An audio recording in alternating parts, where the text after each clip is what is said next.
My dear student of standard ninth, welcome back once again, and today we will do chapter number 16 climate, and we are going to cover its question answer. So without any delay, let's get started. Okay, so here is your first question. Question number 1, answer the following question in brief, and here your first question is Himalaya is a natural wall which protect India how? Himalaya एक natural wall है जो India को protect करता है, कैसे? Okay, so you know it very well, central Asia में बहुत ज़्यादा मतलब यूजुअली कोल्ड सीजन होता है, तो वहाँ पे बहुत ज़्यादा स्नोफॉल होती है, एंड इट माइट भी चांसेस कि वो स्नोफॉल जो ठंडी ठंडी हवा है वो इंडिया में आए, बट कहीं ना कहीं हिमालय माउंटेन की वजह से वो ठंडी हवाएं जो हैं वो इंडिया में आ नहीं पाती है। Okay, and most probably India and China के लिए तो है ही नेचुरल वॉल। चलिए आंसर पढ़ते हैं। Himalaya protect India from severe cold by obstructing the chilling cold winds coming from the Central Asia in winter. This way, it is a natural wall protecting India on the northern boundary. Okay. हमारा next question है explain the trade wind. Trade wind हम किसे कहेंगे? The permanent wind blow from the topical high pressure belt in both the hemisphere and the equatorial low pressure belt is called the trade wind. Trade wind क्या होता है? देखो, आप लोगों ने कभी भी अगर अपने घर में फ्रिज ओपन किया होगा ना, तो ठंडी हवा बाहर निकलती है ना, means cold air always goes for the always go toward the hot air. Okay, so यही फंडा है। हाई प्रेशर दैट मीन्स ठंडी हवा टूवर्ड द लो प्रेशर गर्म हवा की तरफ जाती है। ठीक है, चलिए आगे बढ़ते हैं। Third question, into how many parts has the Indian Meteorological Department divided the season of India? Which are they? Indian meteorological department के हिसाब से हमारे यहाँ पे 4 सीजन्स होते हैं। Okay, and winter, summer, advancing monsoon and retreating monsoon. Okay, so this we are suppose to answer it. Okay, so I am reading the answer, you answer, you know it very well. The Indian Meteorological Department has divided the season of India into 4 categories. Winter, that is December to February, summer, March to May, advancing monsoon, June to September, and retreating monsoon, October to November. So these are your seasons according to the Indian Meteorological Department. Okay, now into how many branches are the southwest? I think textbook में question में not लिखा है, so you make it correction. Okay, southwest monsoon wind divided and which are they? तो south west जो monsoon winds हैं वो किस में डिवाइडेड है? Well, the south west monsoon wind divided into 2 branches, monsoon wind coming from the Arabian Sea and monsoon wind coming from the Bay of Bengal. तो ये 2 side से हमारे लिए बरसात के लिए हवाएं आती हैं। Okay, now question number 2, answer the following question in directed. What changes occur with the increase in the altitude from the sea level? Okay, altitude मतलब हाइट, ठीक है, एंड जितना हम लोग सी से ऊपर जाएंगे तो हमको मतलब क्या चेंजेस देखने को मिलते हैं? सो हमको पता है कि हम लोग समुद्र से जितना ऊपर जाते हैं मौसम ठंडा होता है। Okay, every 165 metre 1 degree Celsius temperature down होता है, एंड अप्रोक्सीमेटली अगर आप 1000 मीटर ऊपर जाओ तो 6.5 डिग्री सेल्सियस टेम्परेचर कम हो जाता है। डेट इज़ वाई जो ऊंचे ऊंचे माउंटेन्स हैं वहाँ पर यूजुअली टेम्परेचर बहुत कम होता है, एंड डेट इज़ वाई उन पर स्नो होती है। Got it? चलिए, the temperature and the pressure of the atmosphere decreases as we go higher from the sea level. Generally the temperature decreases by 1 degree Celsius. See friends, मुझे पता नहीं degree कैसे लगाते हैं, तो मैंने वो स्टार समझा है, एंड आप चैप्टर में जहाँ पे भी स्टार देखो आपको उसे डिग्री ही कंसिडर करना है। Okay, 1 degree Celsius for every 165 meter and by 6.5 degree Celsius for every 1000 meters. Okay. Now what is meant by October heat? October heat का मतलब क्या होता है? ठीक है, तो आपको पता ही है कि यूजुअली ये अक्टूबर की बात की गई है, तो हमको अक्टूबर मंथ का ही मौसम कंसिडर करना पड़ेगा। अब इसमें क्या होता है कि अक्टूबर में दिन में गर्मी भी होती है और रात को ठंड हो जाती, थोड़ी ठंड होती है, और या तो बहुत ह्यूमिडिटी बहुत ज़्यादा होती है, गर्मी भी बहुत ज़्यादा लगती है। एक बार हम लोग मई मंथ की गर्मी बर्दाश्त कर लेंगे, लेकिन अक्टूबर की जो गर्मी होती है ना वो हम लोग बर्दाश्त नहीं कर पाते, बिकॉज ऑफ द ह्यूमिडिटी, क्योंकि हवा के अंदर उस टाइम पे मॉइस्चर ज़्यादा होता है। एंड इसी चीज़ को गुजरात में भादरवी ताप कहा जाता है, ताप यानी गर्मी। Okay, in October the weather during the day is very perplexing due to the high temperature and more humidity. This condition is called the October heat and in Gujarat this situation is called भादरवी ताप। Okay, आई hope आपको ये concept clear हो गया होगा। चलिए अब हम लोग क्वेश्चन नंबर 3 पे चलते हैं। Over which region do the monsoon wind coming over the Bay of Bengal give rain. So आपको ये बताना है कि जो बे ऑफ बंगाल साइड से जो करंट आता है, सो उसकी जो हवा आती है वो कौन सी जगहों पे बरसात करती है। So only names are there. I think ये तो डिस्कशन करने के लिए कुछ बनता ही नहीं है इसमें। The monsoon wind coming from the Bay of Bengal give rain to West Bengal, Meghalaya, Assam, Bihar, Uttar Pradesh, Punjab, Haryana etcetera. Okay, so ये जो स्टेट है इनको बरसात मिलती है जो बे ऑफ बंगाल साइड से जो हवा आती है। Okay, which phenomena is far distance place affect the climate of India. India के दूर भी कुछ चीज़ें होती हैं जिसका कहीं ना कहीं इफेक्ट इंडिया के ऊपर होता है। Okay, the distance phenomena which affect the climate of India are jet stream, okay, and western disturbance, El Nino, ITCZ zone and etcetera. So ये सब तो हमको पता ही। वेस्टर्न डिस्टर्बेंस मेडिटेरियन सी से जो हवा आती है, जेट स्ट्रीम जो हवा के साथ अर्थ के साथ साथ जो हवा घूमती रहती है, कोलोसिस फोर्स आपने सुना होगा, ठीक है। अल नीनो जो साउथ चाइना सी से आता है, ये सब हम लोग चैप्टर में कर चुके हैं। So we are not going to discuss it anyhow. Well, now we are going to discuss some big question answer. Okay, so give a to the point answer the following question. Due to which reason the phenomena of changes in season occur. हमारे यहाँ पे बार बार season बदलते रहते हैं, तो वो क्यों बदलते हैं, that we are supposed to answer. So due to which reason that the phenomena of the changes in season, the earth revolves around the sun keeping its axis inclined at an angle of 66.5 degree. The northern and the southern hemisphere remain inclined toward the sun alternatively during the day. So during the year, sorry. देखिए हमको पता है कि अर्थ है ना अपनी थोड़ी झुकी हुई है, ठीक है, 66.5 डिग्री से इंक्लाइंड है। और अब जब अर्थ ऐसी है तो सन यहाँ पर होगा, तो अभी अर्थ का ऊपर वाला पार्ट ज़्यादा फेस करेगा, और जब अर्थ यूँ आएगी तो फिर उसका नीचे वाला पार्ट ज़्यादा सन को फेस करेगा। तो अल्टरनेटिव नॉर्दर्न हेमिस्फीयर और सदर्न हेमिस्फीयर एक ऐसे एंगल पे आते हैं जहाँ पे उनको ज़्यादा सनरेज मिलती है। जिसको ज़्यादा सनरेज मिलेगी उधर गर्मियाँ होगी, नीचे वाला सर्दी होगी। अगर यहाँ पे आएगा तो सदर्न हेमिस्फीयर ज़्यादा फेस कर रहा है तो वहाँ पे गर्मियाँ होगी, और ऊपर से ये सर्कुलर मोशन भी नहीं होता है अर्थ का, ओवल होता है, तो डिस्टेंस फ्रॉम द सन और through out the year same नहीं होता है। चलिए, the sun rays fall vertically in the hemisphere which is inclined toward the sun. Vertical rays give more heat. Days are also longer, so it is a summer there. The sun rays are slant over the hemisphere which incline in the other direction of the sun. The slant sun rays give less heat. Here the nights are longer and the days are shorter. It is winter there. So जो भी आपको मैंने समझाया था सब वही का वही है। जो वर्टिकली जो सन के सामने आता है उसको ज़्यादा हीट मिलती है, दूसरे पार्ट को इतनी हीट नहीं मिलती है, तो डे और नाइट में भी फ़र्क पड़ ही जाता है, ठीक है। चलिए अब हम लोग आपको तारीख के हिसाब से याद रखना है, ठीक है। On 22 December the sun is fall vertically on the topic of Capricorn in the southern hemisphere, so it is a summer in the southern hemisphere and winter in the northern hemisphere. At a time the days are shorter and the night are longer in the cold in India. I think मैं इसको ज़्यादा ही smoothly जा रहा हूँ। Any how 22 दिसंबर को क्या होता है, सनराइज जो है, मतलब ये सन है और ये आपका अर्थ है, ठीक है। अर्थ को थोड़ा मैं टेढ़े एंगल में रखता हूँ ताकि आपको पता चले। और ये जो ऊपर वाला पार्ट है वो नॉर्दर्न हेमिस्फीयर, नीचे वाला पार्ट है वो सदर्न हेमिस्फीयर। तो सदर्न हेमिस्फीयर ज़्यादा मतलब सन के सामने एक्सपोज होता है एंड सनराइज उस टाइम पे वर्टिकली फॉल हो रही होती है टॉपिक ऑफ कैप्रिकॉर्न पे।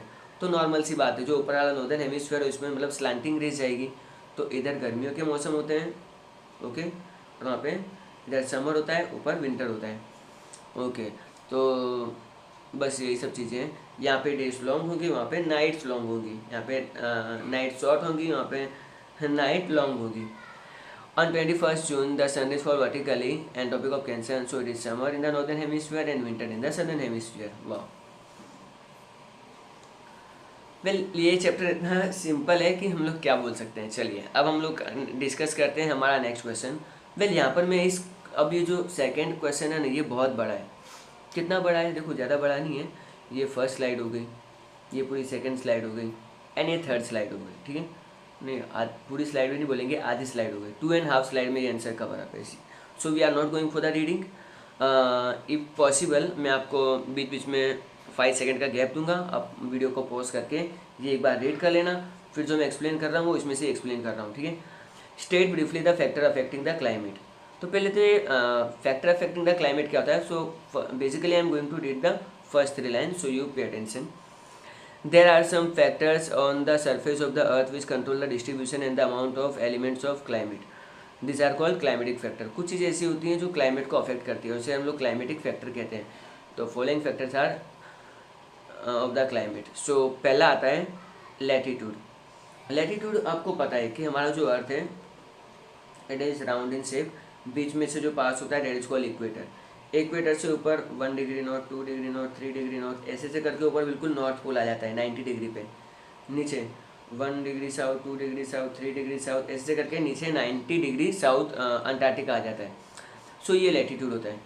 सो 1 डिग्री, जीरो से आप 1 डिग्री जाओगे ना, तो उसके बीच में होता है आपका 111 किलोमीटर। ओके, एंड सन, आपको अभी हमने पिछले क्वेश्चन में देखा कि अर्थ कभी टॉपिक ऑफ कैंसर जो 23.5 डिग्री पर है, कभी टॉपिक ऑफ कैंसर अर्थ के सामने होता है, कभी टॉपिक ऑफ कैप्रिकॉर्न होता है।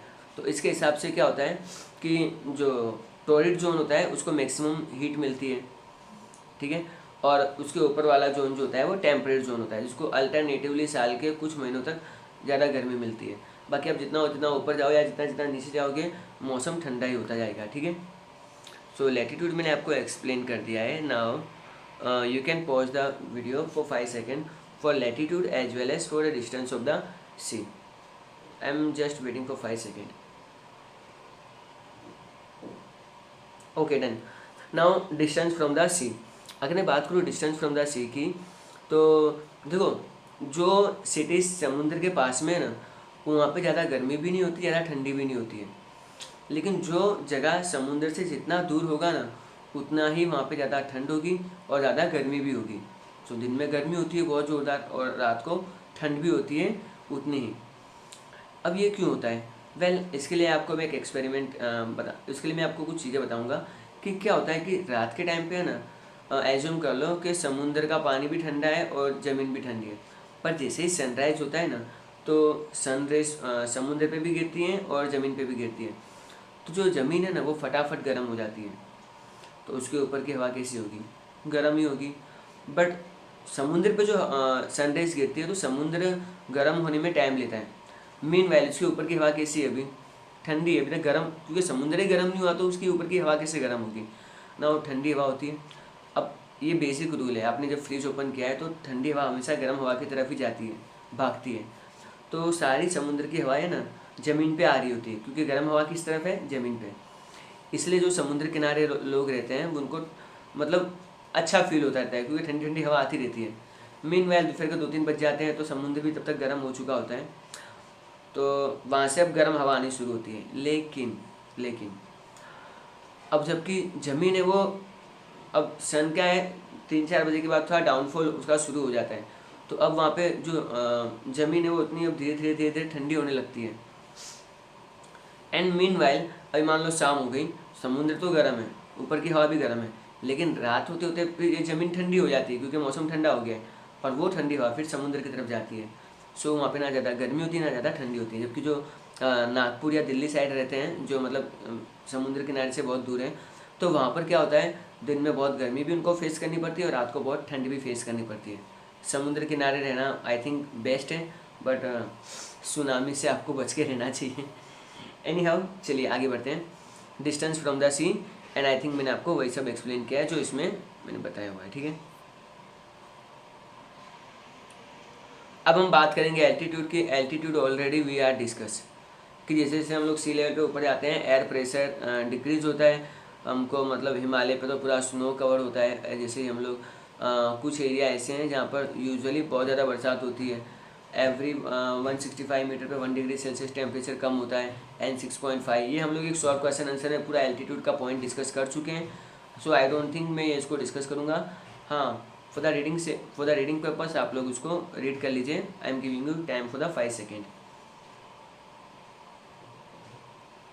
Okay, now just go through the atmospheric pressure and wind, and then I will explain. So I'm waiting for 5 seconds. Okay, now अगर हम बात करें इंडिया की, तो इंडिया का जो है ना वो ट्रेड विंड में आता है, और एक हाई प्रेशर लो प्रेशर हमेशा बनता रहता है। उसके साथ साथ हमारी अर्थ भी घूमती रहती है, जो उसके ऊपर हवा भी घूमती है, वो कोरोलिसिस फैक्टर होता है जो इक्वेटर के आसपास देखने को मिलता है। समुद्र से एक पर्टिकुलर टाइम पे जो हवाएं आती हैं, ठीक है, और ठंडी के मौसम में जो हवा समुद्र की तरफ जाती है, तो ये हमारी ट्रेड विंड है ना। और जब समुद्र में से हवा आती है तो इसके अंदर मॉइस्चर होता है जो बरसात लाती है, लेकिन जो ज़मीन के ऊपर से जो हवा जाती है उसमें कोई मॉइस्चर नहीं होता है। क्यों? क्योंकि यहाँ पे कोई पानी वानी वाटर बॉडीज है ही नहीं। ओके, इंडिया की अगर हम लोग नीचे देखें तो इंडियन ओशन है, वहाँ पे बे ऑफ बंगाल है, एंड इधर अरेबियन सी। अगर आप लोग इंडिया का मैप इमेजिन करो तो, ठीक है। सो यही सब चीज़ें हैं इसमें एटमॉस्फेरिक प्रेशर में। Now I'm pausing. I'm suggest you to pause this video for 5 seconds and go through the physiography. Okay, done. चलिए, अब फिजियोग्राफी की बात करें ना, तो विंटर सीजन की बात है। तो इंडिया में क्या होता है कि यूजुअली बहुत ज़्यादा ठंड हो जाती है। ओके, एंड जो हवा होती है वो हिमालय माउंटेन से आती है, ठंडी ठंडी हवा आती है। एंड जब भी ऐसा होता है तो ये हवा कहाँ जाती है? समुद्र की तरफ जाती है। एंड ये जब समुद्र की तरफ जाती है तो यूजुअली हमको ठंड लगती है, और ये हवा कैसी होती है? ड्राई होती है, ठीक है। सो लो प्रेशर से हाई प्रेशर की तरफ जाती है, and during the summer low pressure develops due to the high pressure over the central Asia. So high pressure क्या होता है? जो ठंडी हवा में होता है, एंड वो लो प्रेशर की तरफ भागेगा।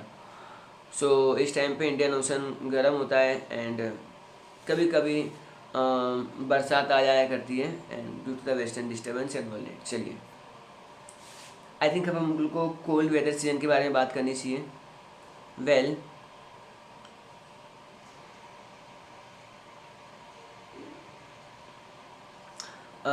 इंडिया में कोल्ड वेदर सीजन की बात करनी है। सो आई विश कि आप लोग फटाफट ये गो थ्रू द 6 पॉइंट्स। ओके, ना देखो, पहली बात तो पहले पॉइंट में क्या लिखा है कि इंडिया में 3 महीने ठंड का मौसम होता है, दिसंबर, जनवरी एंड फरवरी। ओके, एंड यहाँ पे सन वर्टिकली सदर्न हेमिस्फीयर पे होता है, ठीक है। तो ये 22 सितंबर से लेके 21 मार्च तक। अब अर्थ है ना, मतलब दूसरी साइड जा रही है, और उस सन का फोकस होता है वो सदर्न हेमिस्फीयर पे होता है, ठीक है। सेकंड पॉइंट में आपसे ये कहा गया है कि इंडिया मतलब इंडिया जो है वो नॉर्दर्न हेमिस्फीयर में, और दिसंबर से फरवरी तक सनरेज कैसी होती हैं? स्लांटिंग होती हैं, इसलिए यहाँ पर मौसम ठंड का होता है और ज़्यादा गर्मी नहीं होती है। जबकि बात करें जो सेंट्रल एशिया की जो हवा होती है वो बहुत ठंडी ठंडी होती है, ड्राई होती है, तो इसलिए स्काई मतलब जनरली क्लियर होता है। फोर्थ पॉइंट में ये कहा गया है कि नॉर्थ ईस्ट ज़्यादा कूलर रहता है, और डेजर्ट एरिया में भी आपको ज़्यादा ठंड देखने को मिलेगी। जबकि पॉइंट नंबर 5 में ये कहा गया है कि इस टाइम पे हाई प्रेशर बनता है, ठीक है, और हाई प्रेशर बनने की वजह से बहुत ठंडी ठंडी हवाएं चलती हैं। एंड ये जो विंड होती है ये जब भी पास ऑन होती है, आपको आप लोग देखना आपकी स्किन फट जाया करती हैं, आपके लिप्स में क्रैक आ जाते हैं। So it is all because of that only. Okay, and बात करें तो दिल्ली में उस टाइम पे 10 डिग्री सेल्सियस टेम्परेचर होता है। प्रयागराज जो आपकी बुक में इलाहाबाद दिया होगा, मैंने अपडेट कर दिया है, तो 16 and 18 in Calcutta. So Himalaya mountains और दार्जिलिंग वाले एरियाज को तो कुछ ज़्यादा ही टेम्परेचर कम होता है। Okay, and as I told you, जनवरी मंथ में शिमला एंड दार्जिलिंग बहुत ठंडा होता है, 5 डिग्री सेल्सियस। पर आपको एक चीज़ का ध्यान रखना है कि जब भी स्नोफॉल होती है हिमालय माउंटेन्स में, तो ऑल ऑफ सडन हवा अरेबियन सी या बे ऑफ बंगाल की तरफ जाएगी, एंड बीच में आते हैं आपके राजस्थान एंड गुजरात जो अरेबियन सी के रूट में आते हैं। तो यहाँ पे एकदम से आपको ऑल ऑफ सडन कुछ दिन से ठंडी लगनी शुरू हो जाएगी, टेम्परेचर डिक्रीज होता है, और कहीं कहीं तो धुंध भी क्रिएट होती है, लेकिन टेम्परेचर कभी भी फ्रीजिंग पॉइंट से नीचे नहीं जाता है ना। और क्योंकि ये क्यों होता है? क्योंकि हमारा हिमालय माउंटेन्स है। अगर हिमालय माउंटेन नहीं होता ना, तो जो सेंट्रल एशिया की ठंडी ठंडी हवा होती ना, तो वो आई थिंक फ्रीज भी कर देती। So we should thankful for the Himalaya mountains for cold waves, and कभी भी चाइना ने हम पे अटैक नहीं किया। रीज़न, आते कैसे, इतना बड़ा माउंटेन है। ओके, पॉइंट नंबर 9 की बात करते हैं। सो साउथ इंडिया, नॉर्थ इंडिया की बात करें तो कंडीशन थोड़ी ठीक ठाक है, बट साउथ इंडिया में बिल्कुल अलग कंडीशन होती है, क्योंकि ये टोरिड जोन के पास में, तो यहाँ पे पेनिनसुला इफेक्ट भी आता है, क्योंकि 3 साइड से समुद्र है। सो यहाँ पे इतनी ठंड नहीं होती जितनी नॉर्थ इंडिया में होती है। ओके, पॉइंट नंबर 10 में ये कहा गया है कि कई बार क्या होता है कि जो विंटर सीजन में जो हवा आती है ज़मीन में से, वो इतनी ज़्यादा हार्श नहीं होती है, लेकिन जो हवा Arabian bay of Bengal side से आती है, तो वहाँ पे कोरोमंडल कोस्ट में कुछ टाइम के लिए बरसात होती है। You will see December month, November December month में या दिवाली के आसपास तमिलनाडु में बरसात होती है, क्योंकि ये सारी हवाएं उस तरफ जाती हैं। एनी हाउ, एंड कई बार नॉर्थ इंडिया में वेस्टर्न डिस्टर्बेंस के कारण बरसात आती है, जो मेडिटेरियन सी अरब कंट्रीज से जो हवाएं आती हैं, एंड इसको ही गुजरात में माउथू कहा जाता है, जो रवि क्रॉप्स के लिए यूज़फुल है। चलिए, बट कॉटन क्रॉप्स के लिए ये खराब है। आगे बढ़ते हैं। नाउ अनदर इम्पोर्टेंट क्वेश्चन कि जो क्लाइमेट है, describe the effect of climate on the human life. Climate का इंसानी लाइफ पे क्या इफेक्ट होता है। So again I suggest you to go through all the points. I think मैं थोड़ा नीचे कर लेता हूँ, and you will go through the first 5 points. Okay, now तो ये इफेक्ट होते हैं। पहली बात तो इंडिया में हमेशा हाई टेम्परेचर रहता है, जिसके कारण इंडिया में बहुत सारी क्रॉप्स के अंदर आपको वैरायटी देखने को मिलती है। एंड यूजुअली पर एक प्रॉब्लम है इंडिया में कि इंडिया में जो रेन है ना, वो अनप्रिडिक्टेबल है। कब कितनी रेन हो किसी को नहीं पता है, आपको भी नहीं पता है, मुझे भी नहीं पता है। एंड सेकेंड पॉइंट में ये कहा गया है कि ज़्यादातर जो बरसात होती है वो जून, जुलाई, अगस्त एंड सितंबर, यानी ये 4 मंथ्स में होती है।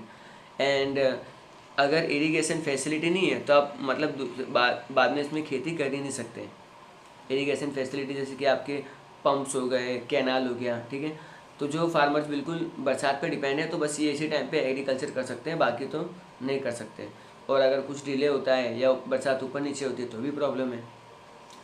कई बार क्या होता है, बहुत ज़्यादा, 4th पॉइंट में लिखा है, बहुत ज़्यादा हैवी रेनफॉल होने की वजह से भी क्रॉप को नुकसान होता है। एंड पॉइंट नंबर 5, अगर रिवर्स में फ्लड आया तो सोइल इरोजन भी होता है, और सोइल इरोजन हुआ तो लॉन्ग टर्म के लिए वो खेत खराब हो जाते हैं। अब जब रेनी सीजन पूरा हो जाता है तो बहुत सारे जो एम्प्लॉयज़ होते हैं वो अब उनके पास कुछ काम बचा नहीं है, क्योंकि रेनी सीजन जो आपका है वो जून, जुलाई, अगस्त एंड सितंबर, इसके बाद ये फ्री हो जाते हैं। तो बहुत सारे वर्कर्स को देखा गया है कि वो सिटीज़ की तरफ माइग्रेट करते हैं। पॉइंट नंबर 6 में ये बताया गया है कि अगर रेनफॉल रेगुलर ना हो तो हमारी इंडस्ट्रीज़ को भी रॉ मटेरियल नहीं मिलता है, raw material like cotton, sugar cane and tobacco. Point number 7 में ये कहा गया कि अगर रेनफॉल टाइम पे नहीं होती है तो हमको आगे जाके बहुत सारी वाटर शॉर्टेज प्रॉब्लम भी देखने को मिलती है। नंबर 8 में लाइफ इन, जबकि जो डेजर्ट की लाइफ होती है वो बहुत ही मुश्किल होता है, और लोगों का खाना पीना पहनावा भी, ये सब भी क्लाइमेट पे अफेक्ट करता है। Okay, so here is your last part, जहाँ पे हम लोग डिस्कस करेंगे मल्टीपल चॉइस क्वेश्चन, एंड यहाँ पे आपका चैप्टर दी एंड हो जाएगा, ठीक है। सो मैंने ABCD ऑप्शन नहीं डाला है, स्ट्रेट अवे आंसर लिखा है, आप लोग ढूंढ लेना कौन सा ऑप्शन है। When the sun rays fall vertically over the topic of cancer in India which season is experience. तो जब टॉपिक ऑफ कैंसर पे स्ट्रेट सनरेज आती है तो हॉट सीजन होता है। You can write summer also, but वहाँ पे ऑप्शन में हॉट सीजन है तो आपको वही लिखना है। Which place near Cherrapunji is famous for heavy rainfall. Maheshwaram, सबको पता है। Which Himalayan phenomena affect more in creating cold waves over the Gujarat and Rajasthan. तो स्नोफॉल, स्नोफॉल की वजह से गुजरात और राजस्थान में एकदम से ठंड बढ़ जाती है। Point number 4, sorry question number 4, by which name the shower of Malabar coast of may known as. तो अमरा वर्षा उसको कहा जाता है, ठीक है।